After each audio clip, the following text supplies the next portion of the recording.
live. Welcome back, ladies and gentlemen. I am your host, Blake Ruffino. This is Are You Serious Sports? We hope that you guys are making it a good one. We know that we are as well. Huge show in store for you tonight. Zack Nagy from Sports Illustrated joins us at 7:30. Brian Kelly and Lane Kiffin give their midweek judgments, if you will, in reference to this week at 5 p.m. Central Standard Time in Oxford. We talk about that. On the SEC teleconference, Pat Forde's dumbass is running out there trying to bait Brian Kelly, saying, "Hey, coach, do you hire somebody to count players on the field?" Trying to get him and antagonize him to say something about Notre Dame, probably because he's writing some stupid hit piece on Marcus Freeman. How big of a lowlife do you have to be to never come on the SEC teleconference? What's the word I'm looking for? Phone call hits every week, only for you and your Rudy Poo candy ass to run out there and try to bait him. See, nobody wants to say anything about it. I saw that I was the only tweet that said anything about it. But Lord and heaven forbid if Brian Kelly would have blown out Arkansas last week and people around Baton Rouge would have felt good about them damn selves. Meanwhile, we got people out here questioning him about the stupid play clock at the end of the game when he did it flawlessly. Have you ever played football in your life? We are live. It is going to be electric here tonight. I am fired up. I am fired up. I'm pissed off. Also, I saw it. Somebody said something about master debater.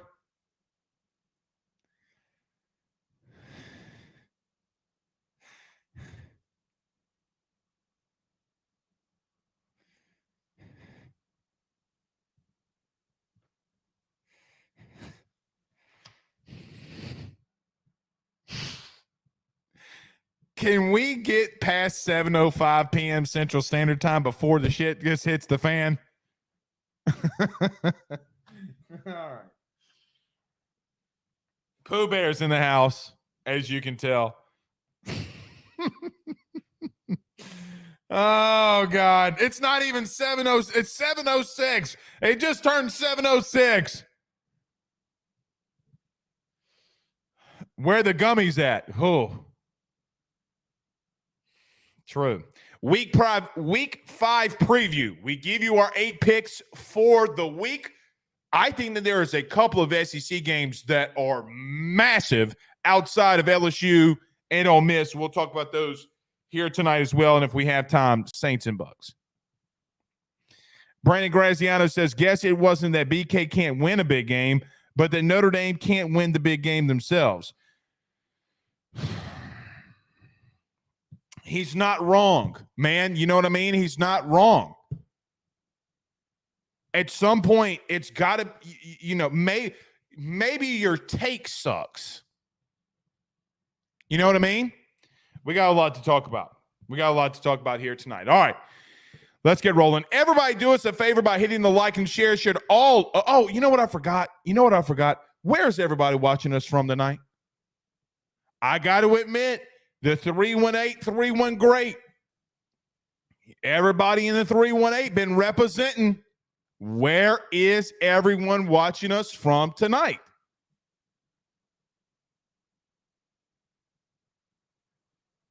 $337 ain't gonna stand up. See, Monroe, 318, Jerry, Chris. Well, here comes the 337 and the 225. All right. The 501 says Cajun Bingle. Okay. Boston, Massachusetts. Smart Park. All right. We got a lot of people from all over the place here tonight. That means it's going to be a great show. Everybody do us a favor by hitting the like and share to all those Facebook groups. If you're watching us on Facebook, share to your own social media pages. If you're listening to us on YouTube, like, subscribe, notification bell. Wherever you listen to podcasts, rate, review, and subscribe. And everybody watching us on the tube, Fubo TV, welcome, welcome, welcome. Let's talk about our good friends over at GM Varno & Sons, our good friends over at betonline.ag. Don't go anywhere. We got a lot to discuss. Your man's fired up. Let's talk about it next.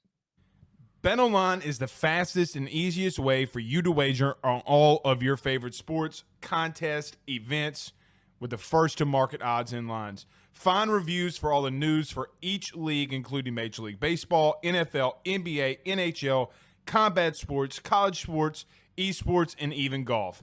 BetOnline continues to be the top online resource for all of your sports information for live in-game betting, props, and futures. Head on over to BetOnline today and use your mobile device to join and make your first sports bet. Use our promo code BELIEVE50, that's BELIEVE50, BLEAV 50, to receive your 50% off welcome bonus on your first deposit. That's betonline.ag, betonline.ag.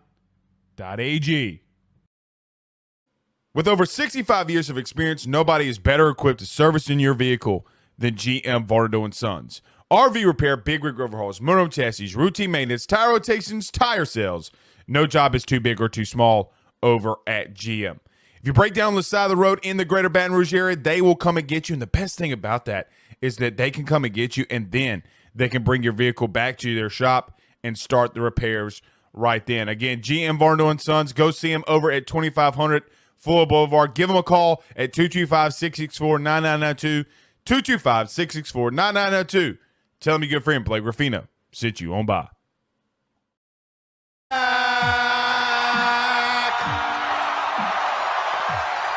Maybe so is Brian Kelly in the recruiting game. Uh-oh.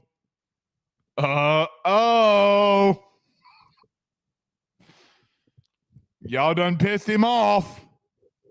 You should have just left BK alone. Y'all should have just let his ass. You should have just left him alone. Shouldn't have messed with him. Different time for a different day, if you know what I mean. We got a lot to discuss. So listen, I don't want to stay on this long, but it needs to be addressed. Speaking of Brian Kelly, every Wednesday at 10 a.m., I call into the SEC teleconference every week. Been doing it for a couple of years now. And there are a lot of times I like to just sit there, listen to coaches, never ask a question, like to listen to what Nick Saban has to say, like listening to what your opponent this week, like Lane Kiffin's got to say, even though he does not want to be there, it is apparent. But Pat Forde today, I don't even know where Forde works anymore, but Pat Forde came out today and basically asked Brian Kelly a question about, does he hire a coach, or how does he go about making sure that he has 10 players on the field at all times, trying to bait him into the Notre Dame take of, what do you think about what Marcus Freeman just did? And Brian Kelly answered the question with class. Like, yeah, this is, there's chaos on the sidelines when it's a tight game. There's a lot of things that goes on. You just have to make sure that you're focused and locked in. I've had situations where we, in teams and coaches where we are locked in, times that we're not locked in. But yes, I have a coach that we hired for, specifically that purpose. I just want people to remember, when you hired Brian Kelly for stuff like this, there's no telling what Orgeron or Miles would have said. Yeah, BK gets his bullshit, right? Like, he gets his bullshit. People don't like, some of this and some of that. They want this guy to be there more. They want this, they want this to be changed. That's just a regular football season. Your team is not perfect. It has blemishes. A loss is obviously against Florida State is a massive blemish for some. But when you talk about this, like even though some of the Will Wade stuff, Pat Forde, the NCAA investigated his hit piece on Will Wade, which some of it was true, but they talked about how the big bulletin points that he touched on, Javonte Smart, I might add, not only did the NCAA investigate it, they said it had no legal merit or grounding that any source that they could talk to that would confirm it.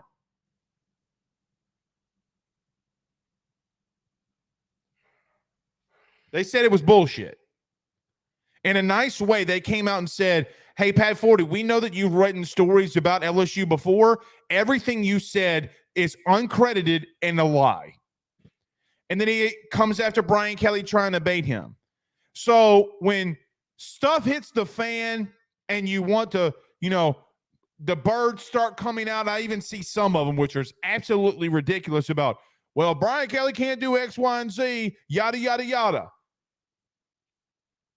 I don't know why more people aren't talking about his dumb ass coming into the SEC teleconference and talking about it. I really don't.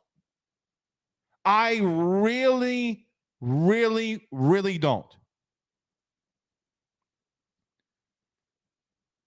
At some point, this dude's going to have to get a cease and desist letter. Like, shut up. Well, Blake, it's the First Amendment reporting. But it's obvious of what he tries to do. For whatever reason, I don't know. But it is apparent. Let's move on and talk some actual football. I hate doing stuff like this. Like, I hate it. Chan says, Blake, how do you feel about Ole Miss celebrating their 2003 SEC West co-championship on Saturday? They didn't win the SEC in 2003. Co-championship. I don't mind it because that's who they were the co-champion with. That kind of stuff doesn't, I know it is something they're doing it, and LSU can go out there and make a statement. But this is what I really want to talk about. What I really want to talk about is the simple nature that Brian Kelly is. Look, there are times that in his tenure so far that we have seen him take that next level of focus and locked in. Today, he really was. And it made me feel confident about where this team can go. The biggest thing that Brian Kelly has said this year so far, in my opinion, schematics, players, I'm just talking about the culture and the energy and the focus of something. Like, I didn't like some of the things he said before Florida State when he was on with our buddy Josh Payton. He said, look, man, our secondary really ain't that good. And obviously he was telling the truth, but I don't really know. Now, he didn't say that, but translation, hey, man, our DB unit might not be that good. They might not be that good. And clearly he was somewhat right. I'm going to make a statement that not a lot of people will agree with when they first hear it, but stay with me. These next 2 weeks are the biggest weeks in your schedule, in my opinion, because they're both on the road in back-to-back weeks. I don't really fear going into T-Town. I really don't. If you can't block a punt and get the ball to one and score,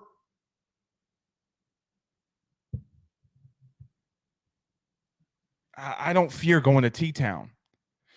A lot of you that watch this show regularly know the stat about what teams have done in the SEC since 2003 in back-to-back road games. They don't win both of them. They don't.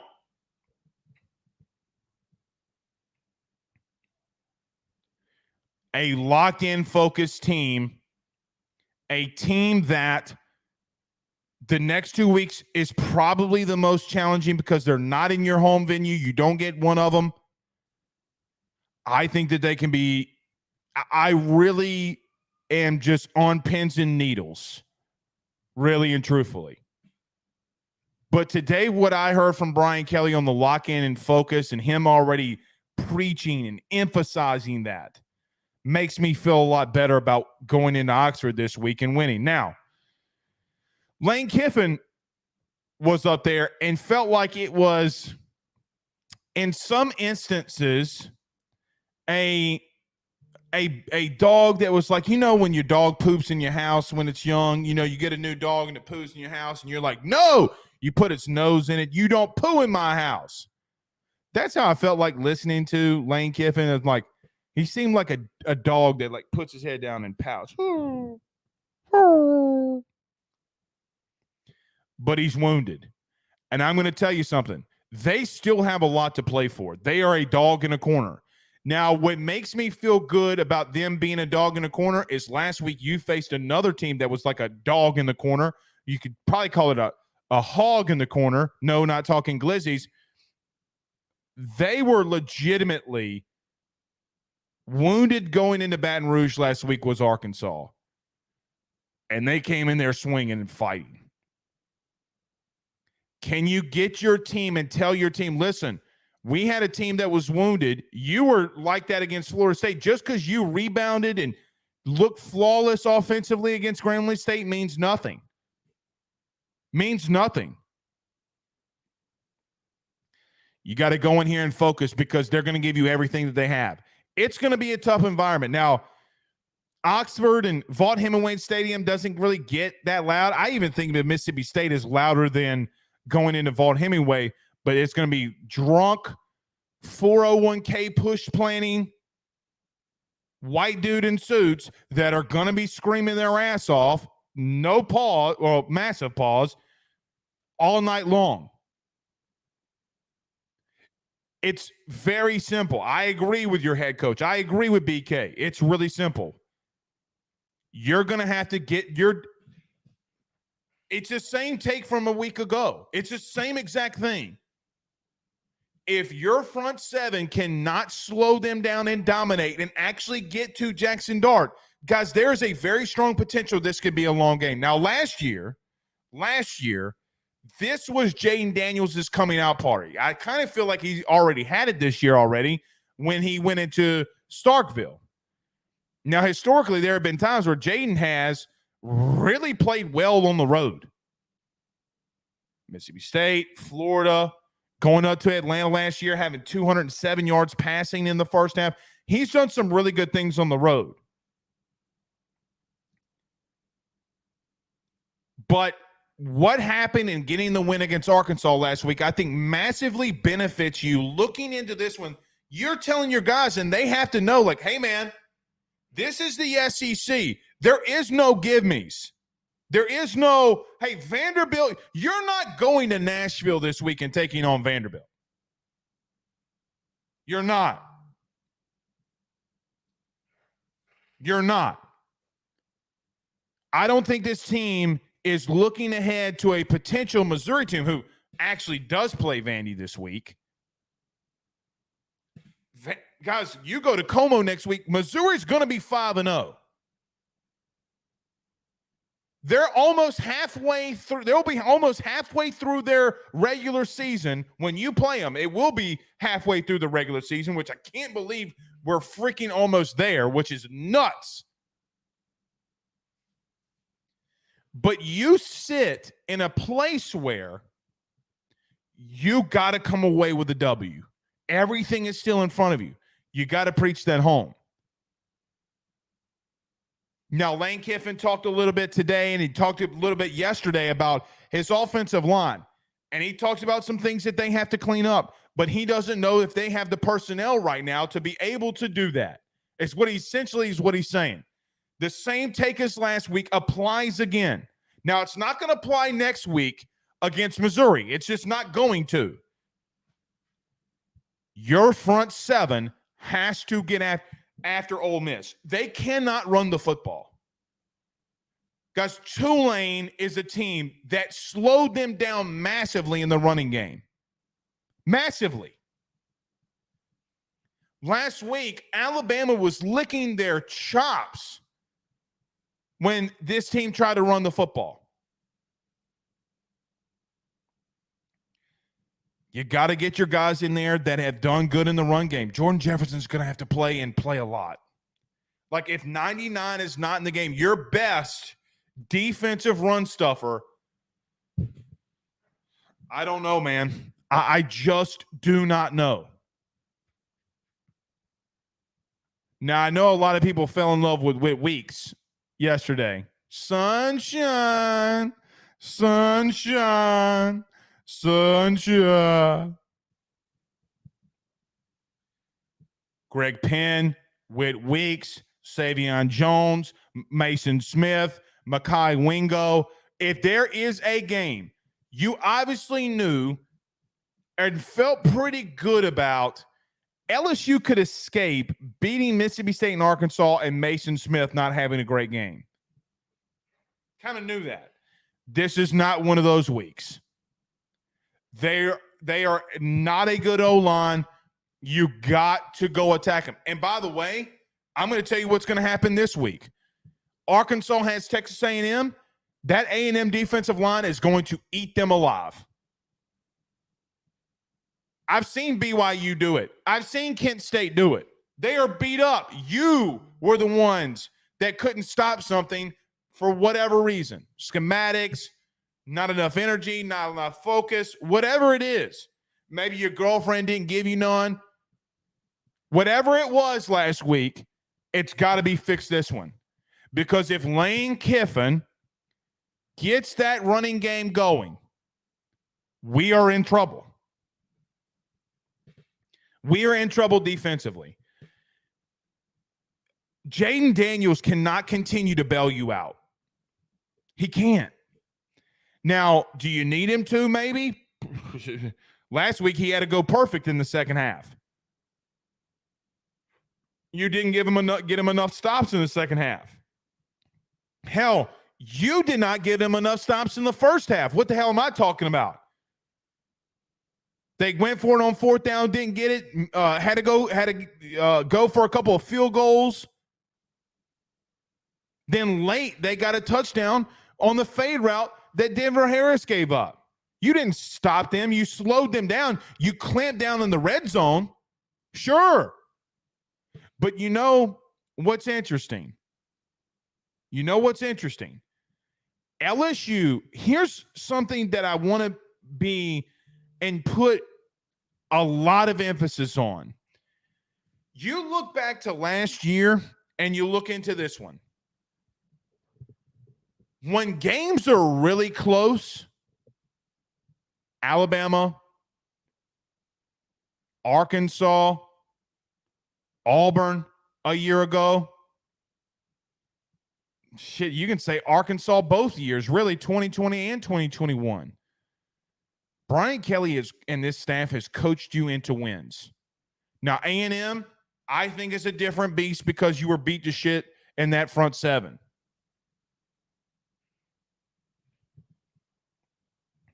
We'll see. Attacking the running game against Ole Miss, you're going to give up yards to the air, man. I'm just going to let you know.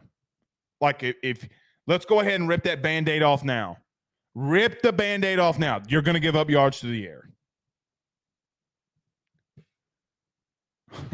I mean, Trey Harris is back. Lane talked about getting the Bentley kid involved more, the speedy running back. Wade is a good wide receiver. They have really good speed at wideout.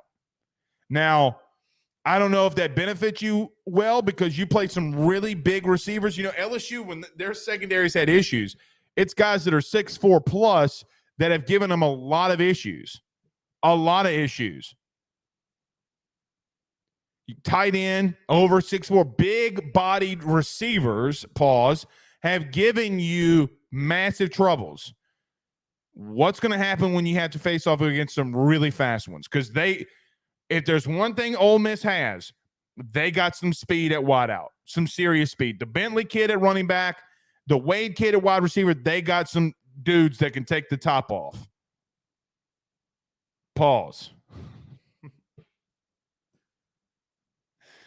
Don't take my top off. It's only one top. Only one person that can take my top off.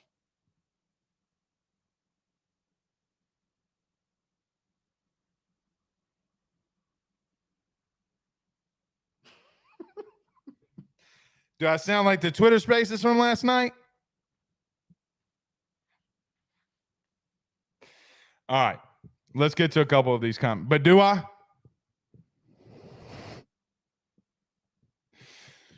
Chris on Facebook says, where is Quincy Wiggins? Good question. Good question. I don't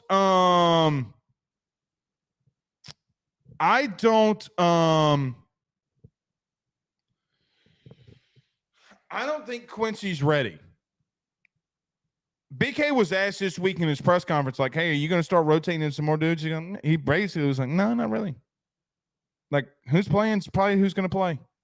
Unless something happens. Which Brian Kelly is really good at talking to his players. When he said no about rotating more dudes in, I really, when I heard him say that, I felt like that was telling LaTerrence Welsh it's time to pick it up. Like, hey, man, it's time to pick it. Like, we need you now. To Denver Harris, like, hey, man, we kind of letting you been running your mouth a little bit, which you got to have that swag. Matt Trent from WBRZ got Denver Harris running his mouth, doing the set it off from Boosie. And meanwhile, the very next play, he's giving up a fade route in the back of the end zone for a tutty. Right? I don't know if Quincy's ready, man.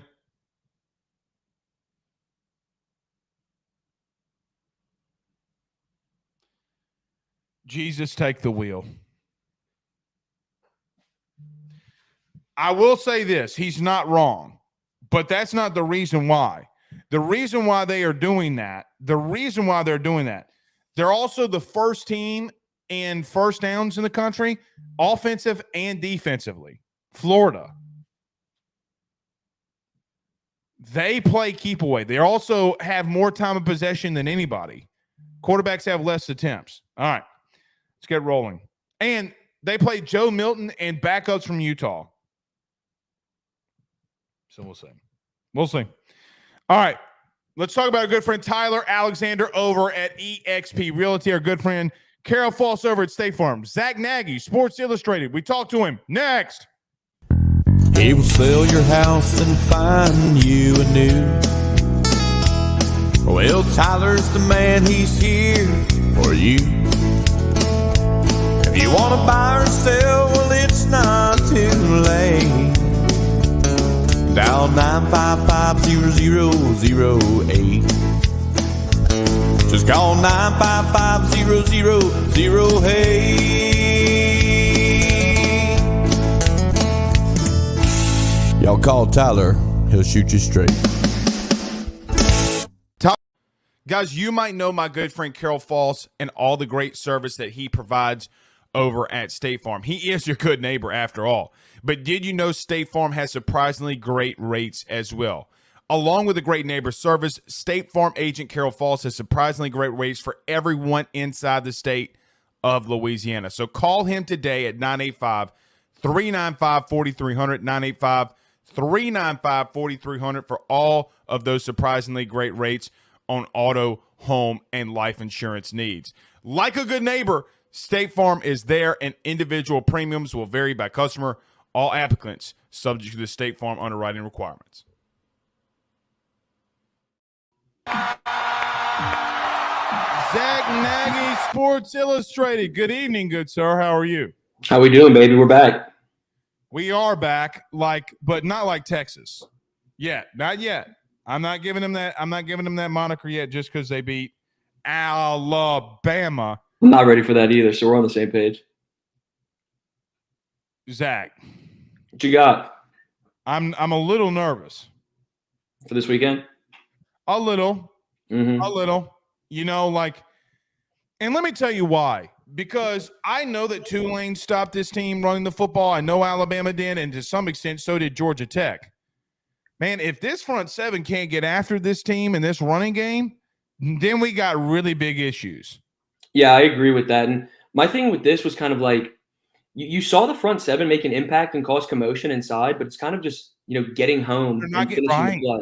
Wrapping up, not whiffing, and I feel like we're on the same page on that front. But, Quinshon Judkins is a freak, if we're going to be honest here. I mean, that Ole Miss back is incredible. And just because he's struggling, to start the season doesn't mean he can't snap back in the blink of an eye and cut up on Saturday. I mean, it's a primetime game in Oxford. You got LSU in town. It's there's no reason for him not to do his own thing. But yeah, I mean, we have a good one coming up this weekend. I'm extremely excited to see what Oxford brings or what Ole Miss brings to the table. What do you think they do bring to the table? What do you think they're Lane going to have to do? Kiffin. I mean, I think Lane Kiffin's an absolute mastermind of an offensive coach, and people can say what they want about him, say what they want about me saying that. But at the end of the day, he's an exceptional coach, and he's going to look to exploit that secondary as best he can. Jackson Dart, isn't the most talented quarterback in the SEC, but he has his fair share of weapons. He has his red zone threat that he likes. And at the end of the day, you just are going to have to make sure he doesn't exploit the secondary to the best of his abilities, because Lane Kiffin's going to try to do that, especially with a struggling secondary that LSU has. Well, and they're a wounded dog. So there's two sides of this coin. Right. In reference to Ole Miss is a wounded dog coming into this, right? Like, they still have everything in front of them to play for, Zach. Like, they're not out of this by any stretch of the imagination. Now, can they win it? I don't think so, but that doesn't matter what I think. Hashtag The Rock. But I look at LSU. You won a game where you thought a team was wounded that came in there and gave you everything that they had, and you won. So does this team come out maybe a little bit more focused than they did last week in the first half? If you're referring to LSU, then yeah, I mean LSU, correct. My goodness gracious, I hope so, because that was a really weak start to the game. I mean, I was talking the other day about Jaden Daniels, and you could kind of sit here and say that was his worst start to a game in his LSU career. What did he go, 7 of 14 to start the game? He had a pick, missed throws, missed reads, underthrows. It was a struggle for Jaden Daniels, and I'm a Jaden Daniels advocate. I believe that he's going to continue getting his stuff together because he showcased the ability to shake back against Arkansas. But for the most part, yeah, you have to come out of this game or come out of that locker room shot out of a cannon, because Ole Miss and Lane Kiffin are not messing around. So you got to come out of this game hot, or else it's going to get scary quick. Zach, I'm gonna give a statement here, and I want to see if you agree. Now, don't go down my little rabbit hole here if you're not. No, I got you. I think that this next 2 weeks are the biggest 2 weeks that LSU has all year. I don't fear going into T-Town. Okay, Florida can run the football. Sounds cute. Graham. I mean, you're going to have to keep up with Jaden. Now, I know that their defenses look good so far. They have some dudes, whatever. Okay, I'll see you in a couple of weeks. Auburn can't throw a vertical pass. A&M, Max Johnson in Baton Rouge, he ain't winning. I'm just going to tell you, LSU can go lose every game. They're going to beat A&M and Death Valley and Baton Rouge, I promise you. Yeah. These next 2 weeks, Missouri's got Vandy this week. They're going to be 5-0, 11 a.m. Como. You're going into Vaughn Hemingway at night. I think it's the biggest 2 weeks toughest 2 week stretch you might have, because it's on the road. It doesn't work well when that happens. And you can beat these teams at home. You can beat Florida, Auburn at home. You can beat A&M at home. I'm not worried about them. I think this could be a massive 2 weeks that LSU fans need to gear up for. I don't disagree with that at all. I think this Ole Miss offense is something to reckon with. This weekend's going to be tough. Primetime game in Oxford. You can't really ask for much more. That fan base is going to bring it. Kiffin's going to bring it. Jackson Dart's going to try to do, he's going to try to compete to the best of his abilities.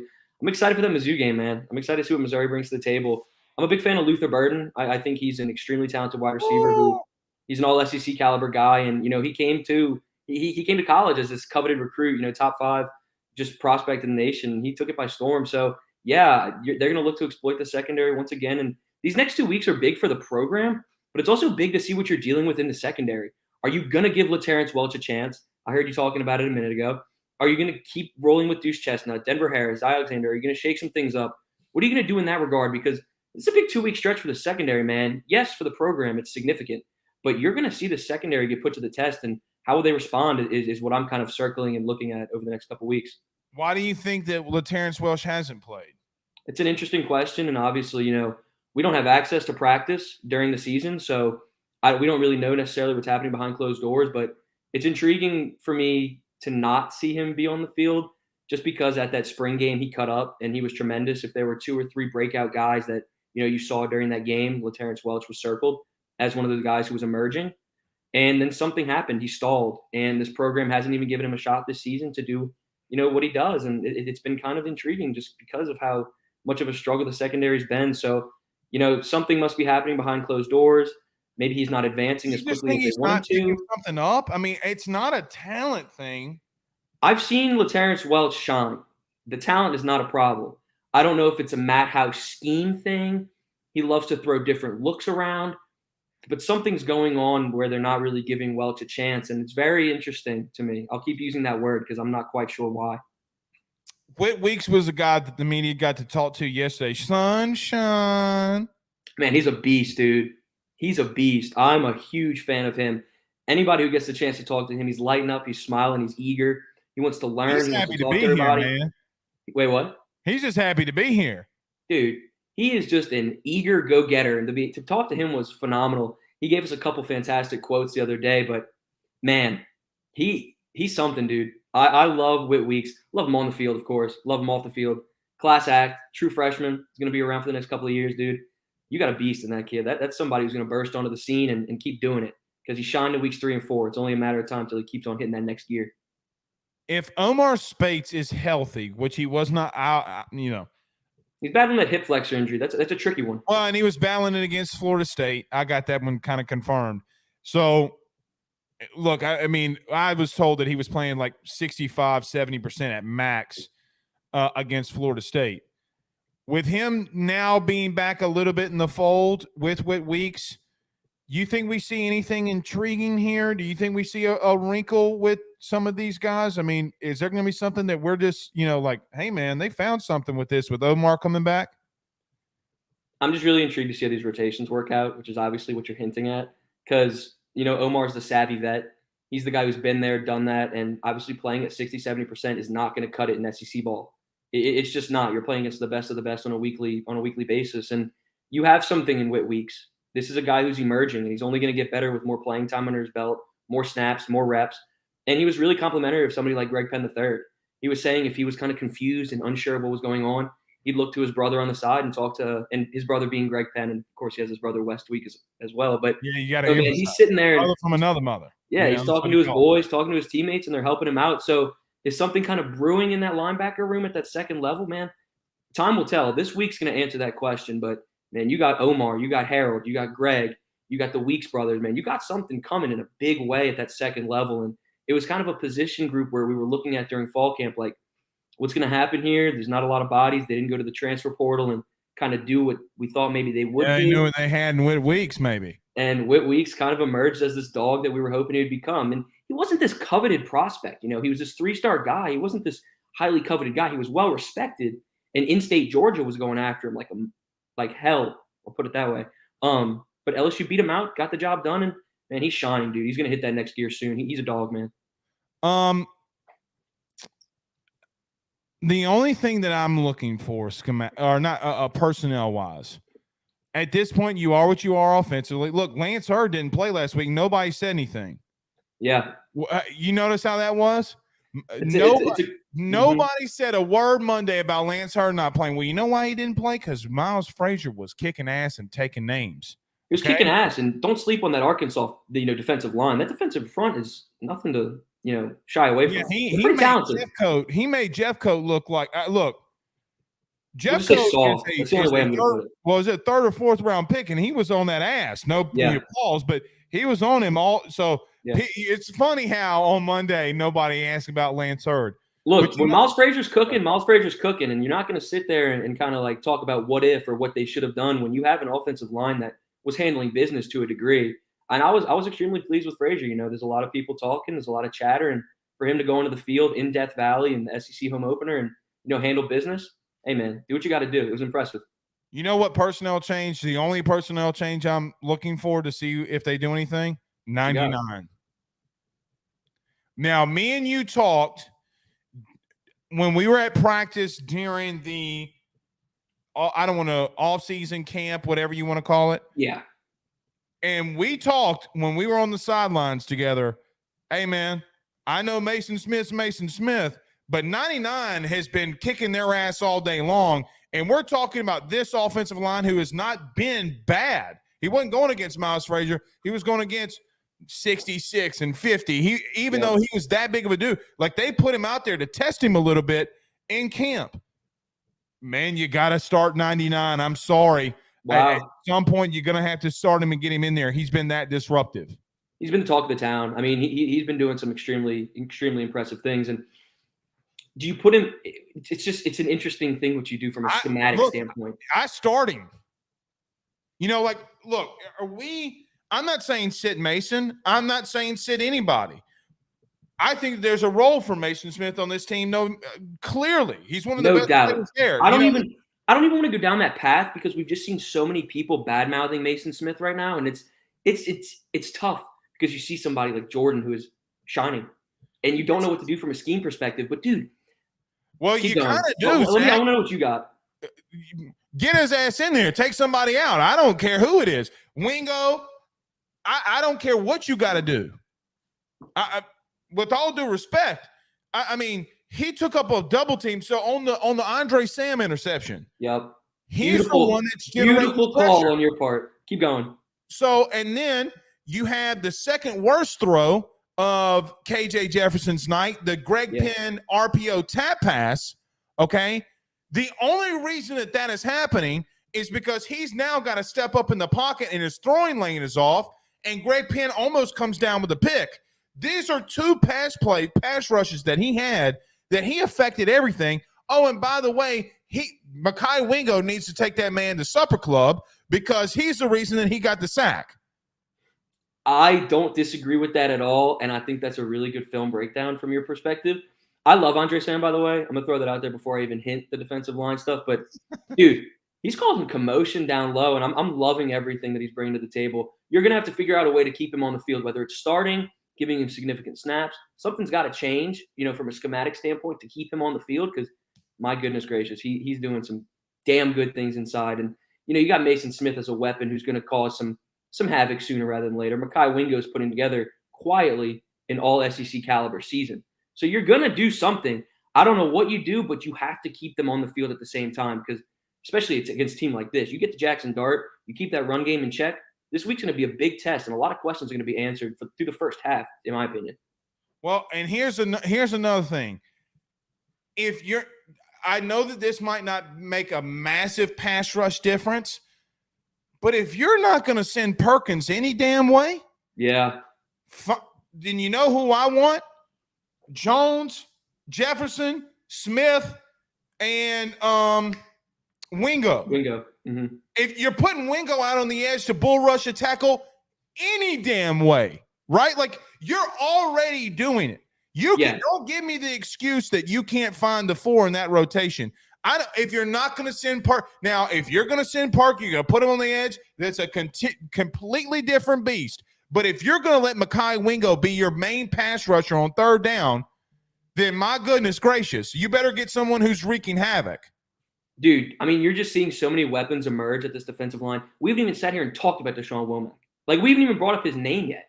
You're seeing so many guys kind of burst onto the scene sooner rather than later. And like you said, kind of sticking on what you're saying right there, if you're not going to utilize Harold Perkins as an edge rusher, then you go with that front five kind of rotation that you're speaking with right there. Put Jordan Jefferson in there and rock out with that because you have so much talent. It's almost kind of like an embarrassment of riches that you're dealing with here. And if you're not going to use Harold Perkins as this edge rusher, then you might as well change up the scheme and do with what you got because you got some dogs ready to, kind of break out of their shell. Jordan Jefferson's one of them. And, I kind of want to see what Deshaun Womack can bring to the table. It's not done yet. He still has time to get to that next level. But, you got to throw him in the fold eventually and let him get there himself. Look, I know that secondary has gotten the brunt of the critiques. Good, thank you. It's not them for me right now because you've had opportunities to take down quarterbacks, Jefferson and Travis, and you hadn't been able to do it, right? And so when a ball's coming from a different location and a quarterback's on the run, the thing with Zy Alexander happens. Right. Okay, like those are the breakdowns. You got to get – I don't care that he blew the coverage as much as I'm mad at that it took us 7 seconds to get remotely to Jefferson. Right? Like that. Just to hit on that is really just you can only sit back in coverage for so damn long. Right. There's only so much time you can sit back there. And if you allow somebody of KJ Jefferson's caliber to, roam around, utilize his legs and, find somebody on the run, dude, you're in trouble. And yes, you can point the finger at the secondary all you want, but at the end of the day, you can only cover for so long. And that's why this weekend is a very intriguing matchup for me, because Jackson Dart's legs are kind of a characteristic that gets swept under the rug a little bit. He can sit back in the pocket and deliver a pass if he wants to, but he also has the ability to roll out and hit his guys on the run. So this weekend, when I say that there's a lot of things that you're going to see get checked off, one of the things that needs to get checked off is wrapping up, stop whiffing, tackle the quarterback, get him down in the backfield, and move from there. Because whiffing and half-assing it, we'll just say half-assing it isn't going to get it done. And we saw that against Arkansas. You allowed KJ Jefferson to do what he can do best, and that can't happen. That can't fly against a Lane Kiffin offense this weekend, man. Braden Swenson's another guy I didn't bring up, who's caused some chaos. Got to talk to him yesterday. We might bring that up, but I got two more for you. Not to get back to the corner part of this, but I don't want to, and I'm not trying to put down on a player, but before Deuce Chestnut goes back out there, which I do think you need to continue to give him chances. Okay, I'm not saying that. I'm not saying to bench him. I'm not, because he's obviously not in the starting rotation right now. Still give him looks. Help him. Let him be in the slot. See what he can do there. Maybe he can find a home there. He had a touchdown called on him that got called back last week. When do you abandon that? When do you abandon not giving Ashton Stamps a look? Look, your youngsters are only going to improve with repetitions under their belt. And look, certainly you're entering the gauntlet soon of SEC play. Eventually, when you're seeing your veterans struggle so significantly, and I say significantly to be like dramatic, but when you see them struggling, at some point you have to look at your youngsters being Ashton Stamps, even LaTerrence Welch, Javian Toviano. I mean, there's just some, and I know Javian Toviano is a difficult name to put in there. You and I have had our dialogue about that, but at some point you're just going to have to look at somebody like Ashton Stamps and just say, screw it. Let's throw him into the fire and see how he adapts, because he's going to have to do that. He shined during fall camp. You got to get some reps under his belt. And I think you and I are on the same page about that, man. Don't answer the question if you don't want to or can or whatever. Were you on the SEC teleconference today? I was for a little bit this morning. What do you? Okay. Oh, wait. What are you? Let's see. Pat Forde. Yeah, that was. I know you were fired up about that, dude. I was pissed. Yeah. I mean, was that not? Did you not feel like that was a little bit of a setup? He was fishing. Mm-hmm. Yeah, he was fishing. Okay, that's all. I just wanted to ask somebody. I don't want to go into detail with it. I've said my piece. I just thought I was crazy because nobody else was tweeting it. I'm like, oh no, you were fired up about that. Oh, I was pissed. Yeah, I was hotter than a spoon in a trailer park. Understood. Right. Brian Kelly's taking a little heat this week in reference to the how he managed the clock at the end of the game last week. Am I crazy? I thought he did a good job doing it. I played a lot of football in my time, played it at the next level, but I'd never seen somebody say, hey, he kicked a field goal with 8 seconds left. I mean, am I wrong in thinking that he played that good? Because I thought he did. I don't know if he played it good necessarily, but it wasn't something that I was sitting back and thinking about, when it was happening, and B, when it happened, when you won the damn game. You see these people all over social media questioning his with Les Miles type beat, where you're seeing how somebody like Les Miles is piss poor like clock management, throwing comparisons around like that. I'm like, man, I didn't think he played that incorrectly in the slightest. It was blown out of proportion, but man, it was the talk of the town for no reason. So yeah, I saw that, but by no means was I sitting back here thinking like, what the heck's he doing? Because I didn't think that at all in the moment or after. All right. Well, look, sometimes I get in these like what I call them seasons, Maybe I'm just like going nuts, you know what I mean? But I'm glad I'm not the only person that saw it that way. No, dude, we're on the same page. Trust me. All right. Zack Nagy, you can find him on Twitter at ZNaggy20, LSU Country _FN as well by SI Now. Thank you so much, buddy, for joining us. I greatly appreciate it. Appreciate it, my guy. Let's do it again. All right. That's Zack Nagy, Sports Illustrated, always fantastic. Let's get to a break. I'll give you my picks for week 5 next.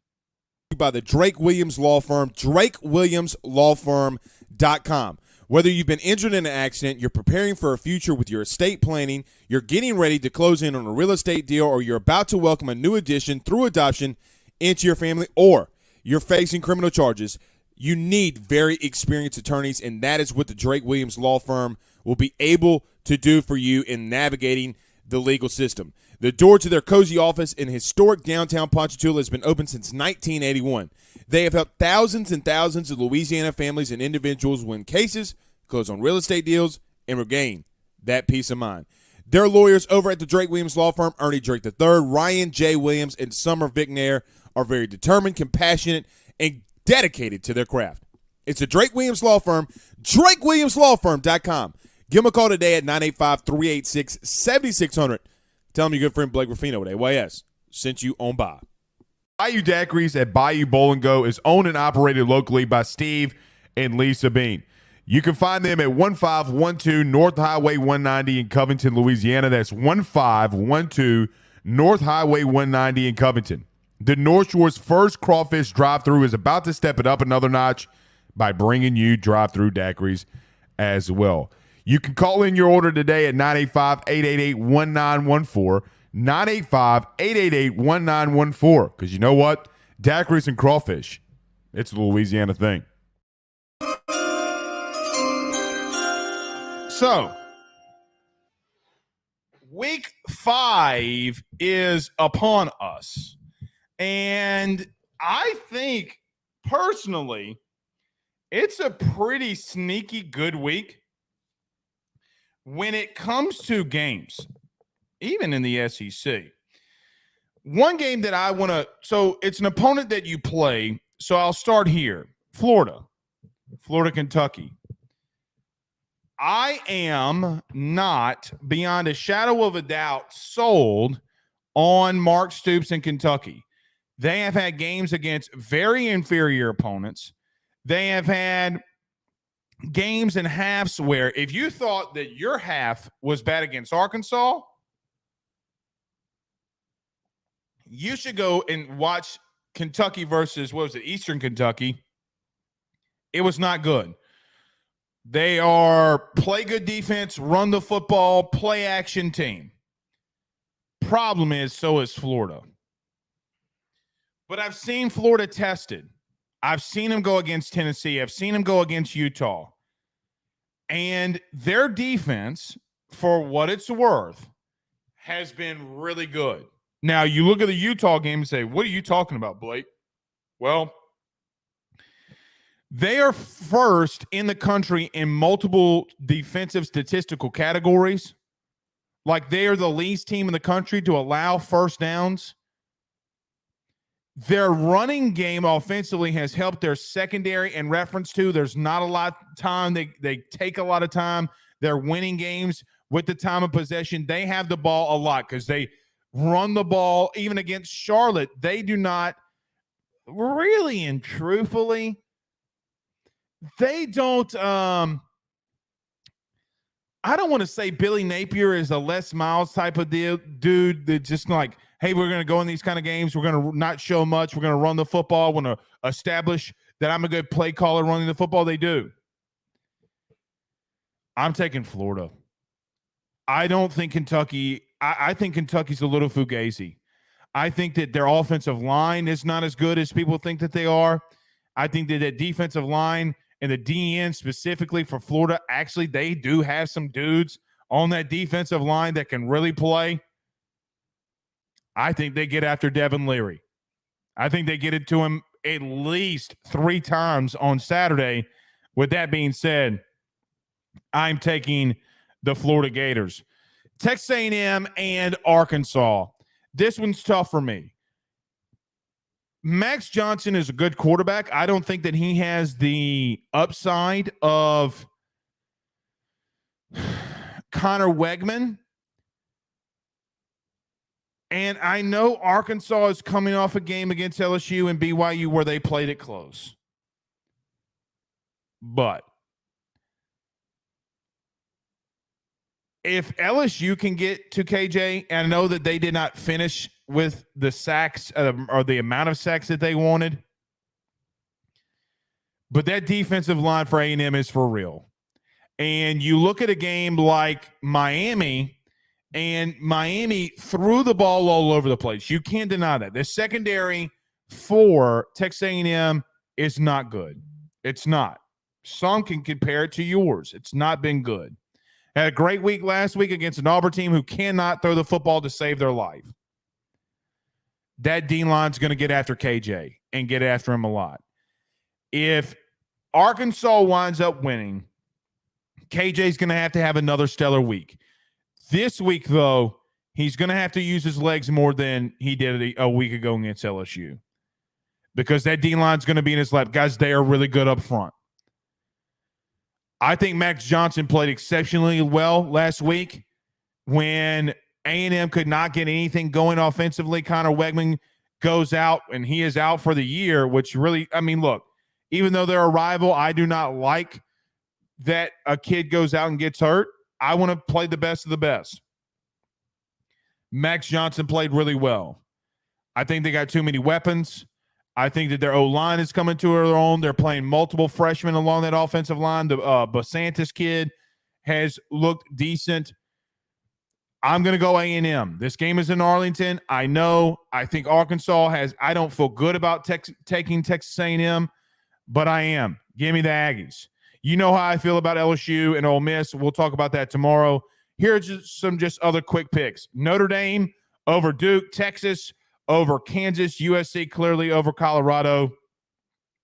And to the last one, Tennessee and South Carolina. South Carolina's best player not named Spencer Rattler is out for this game in Leggett. And I think Tennessee at home and at night, or just at home in general, I think Tennessee gets this rolling. They're going in the All Blacks this game last year. I think the fan base, the players that were there last year, they want a little bit of revenge on this team. I do think that Tennessee's D-line is a little underrated. Spencer Rattler has been running for his life. He's been getting beat to hell, and he is having a spectacular year so far. This game comes down if Tennessee wins, if Joe Milton can find something. Now, they've been getting him involved a little bit more in the run game. They looked good last week. I know that they had their difficulties against Florida. I don't like South Carolina going into a hostile environment and getting that win. Even though this is around the time that historically Shane Beamer teams really start hitting on all cylinders, I don't think they do it this one, though. I just don't. I do not foresee that happening. All right. Couple comments before we get out of here.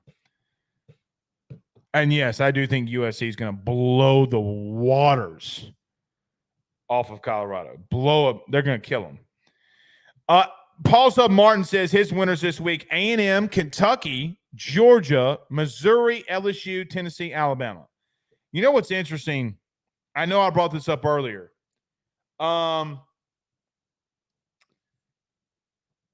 Missouri's got Vandy this week. Missouri's got Vandy this week. They're going to be 5-0 in Como at 11 a.m. with LSU in town. You think that they're going to look at that game as a massive one? They are, man. And we do not have anybody that can stop Luther Burden.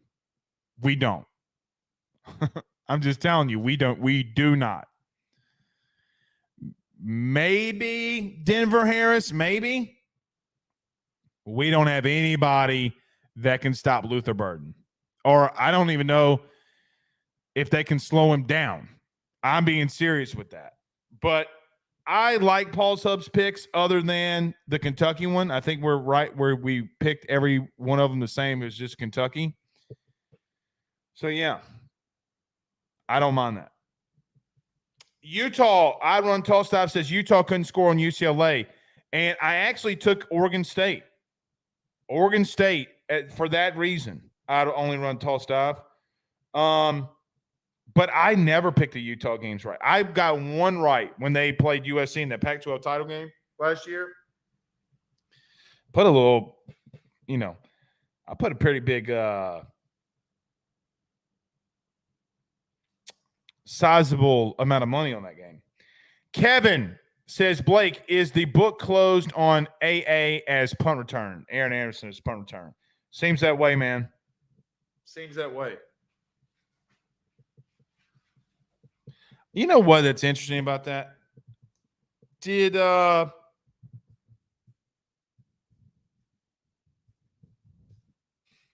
just had a thought when you said that. I want to go check this right quick. Hold on. Speaking of punt returner.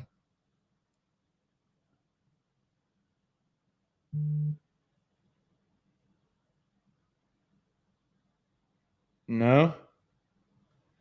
Maybe I